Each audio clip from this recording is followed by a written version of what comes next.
Quick question. How many of you know someone who's been diagnosed with a medical condition? Maybe it's you, or maybe it's someone else. Let's see some hands. The vast majority of you. I have discovered that on top of the physical condition patients experience, there's an invisible ailment as well. I'm going to tell you about an app that I am building that hopes to solve this problem. I'm 15. Not long ago, I heard the stories of two teenagers that changed my thinking forever. Story number one. In the 1980s, a teenage girl named Susie developed a rare autoimmune disease. Susie had just finished high school and was studying abroad in England before starting college. She was enjoying a new, independent life with the whole world in front of her. Suddenly, Susie developed 2 blisters on her arm and fell ill. The blisters soon spread to the rest of her body. After a skin biopsy in England, Susie was flown back to the United States and diagnosed with a rare autoimmune disease called pemphigus vulgaris, which affects 1 in a million people every year. Susie went from being a carefree student to lying in a hospital bed. She suffered from pain all over her body as her skin blistered. Even the wind blowing on her skin caused searing pain. The majority of people with Susie's condition are in their 50s and 60s.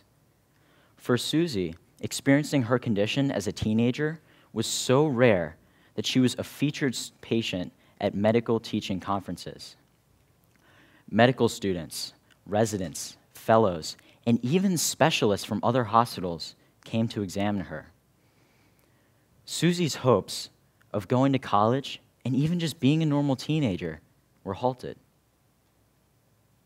The only thing worse than the condition itself was the treatment.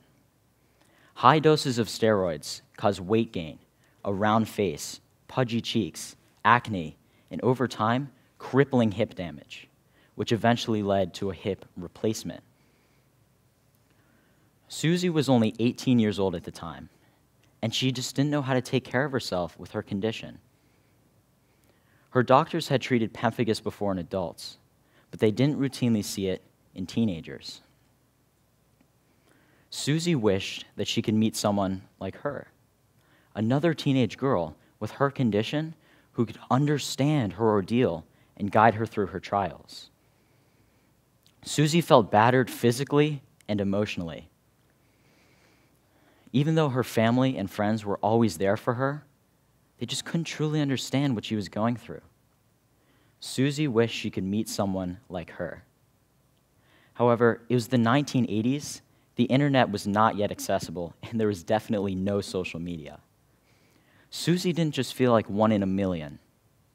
She felt like the only one in the world. Let's leave Susie in that hospital bed for now, and fast forward 30 years. I was speaking about Susie's story at an event. After my presentation, a college-age girl named Autumn approached me and shared her story.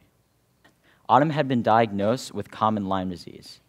However, even after working with multiple doctors and undergoing many different treatments, she still experienced symptoms. Autumn struggled emotionally as well.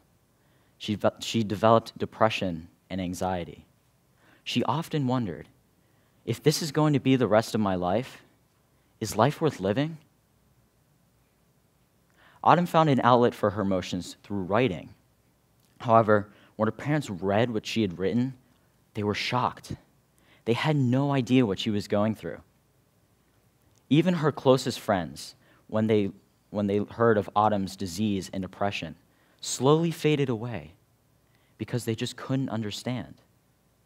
Autumn felt isolated and abandoned. When I first heard these 2 stories, Susie's and Autumn's, I realized 2 things. When I heard Susie's story, I realized that when patients are diagnosed with medical conditions, they experience 2 overwhelming problems. The first problem is a lack of access to the shared wisdom and experience of other patients. And the second problem is a lack of access to emotional support on a level that only patients who have been there can provide.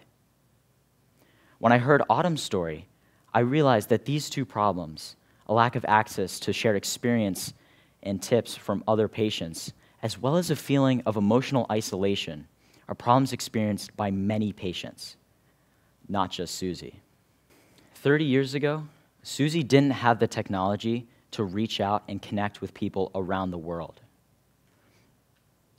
Autumn's story occurred during the technology age, but she was still unable to find a personal, meaningful connection. Why? Why were these two patients unable to find a connection? That's where my exploration and research started. I found a 2013 Pew Research Center study that shows that 1 out of every 4 patients seeks peer-to-peer health advice. Then I discovered that patients with similar conditions can seek out face-to-face support groups, online support groups, and forums on condition association websites, such as the one hosted by the American Diabetes Association. Patients are forming communities where they can connect, support each other, and learn from the experiences of others who have gone before them. Susanna Fox, the former Chief Technology Officer of the U.S. Department of Health and Human Services, praises the value of experienced patients sharing their own wisdom and practical tips with newly diagnosed patients. I started asking questions, such as what if these face-to-face and online support groups that are scattered all over the globe could be accessed from one online platform? What if patients could receive the support and information they need when they need it? And is it possible for patients to be connected with other patients their own age? These questions formed into an idea. Technology has the power to bring people together and build communities, right? So I am building an app. I am building an app where patients will be able to search for any disease and instantly connect to a global community of people with the same disease. In these communities, patients can find emotional support, learn from the experiences of others, and share their own practical tips.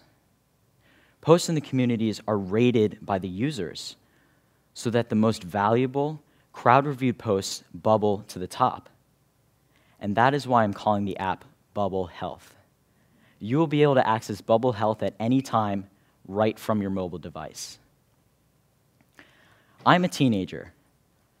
After I heard the stories of Susie and Autumn and what they went through as teenagers, I have designed a feature where patients will be able to connect with other patients their own age. Bubble Health intends to support and inform patients. Better informed patients will enable better conversations with their doctors, so it's a win for everybody. Imagine you have just been diagnosed with a medical condition. You feel scared, isolated, panicked. You don't know where to turn. Will your life ever be the same? You experience this swell of negative emotions, but then you pull out your phone. And with the push of a button, your fear and uncertainty can evaporate. And that is because you have been instantly connected to a global community of people who know what you are going through and are there to support you. This is my vision for the future. A future where patients are no longer alone. A future where patients have no more unanswered questions, and the wisdom of millions of patients are right at your fingertips. However, I can't build this future alone, but we can. A community isn't a community without people like you and me willing to share their own personal experiences and practical tips for the benefit of others. If we're not patients now, we will be in the future. So let's ensure that we all have access to the support, help, and information we need when we need it. Build community, be community. Yes, I hope that my new app will make a profound difference for many people. But after a year of research, learning from patients, and starting development on the app, I've come to realize that it's all about one fundamental human need: connection. So I've come to believe that if you are a patient, it's normal if you're feeling isolated. It's normal if you crave connection. You are not the only one experiencing these emotions. Have the courage to reach out to the people around you, whether that's family, friends, or physicians, because they can't read your mind and can only help if you tell them what you need or if you tell them how you feel. And if you know a patient, understand that they may feel isolated with their condition. Understand that they may feel like they're the only ones in the world, or that no one wants to talk to them about their disease. So what you can do is every week reach out and just talk. Don't pity them, be there for them, and support them. And by the way, avoid sad puppy eyes.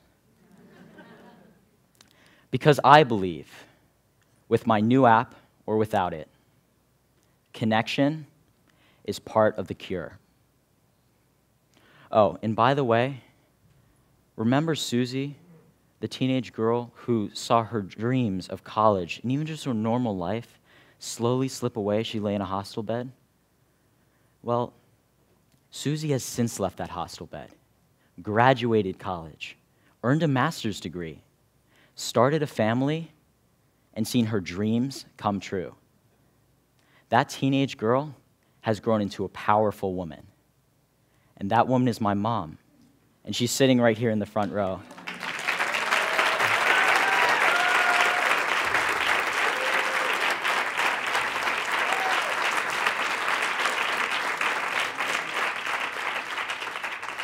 And Mom, you know when my app is released, I'm going to have to help you download it. Thank you.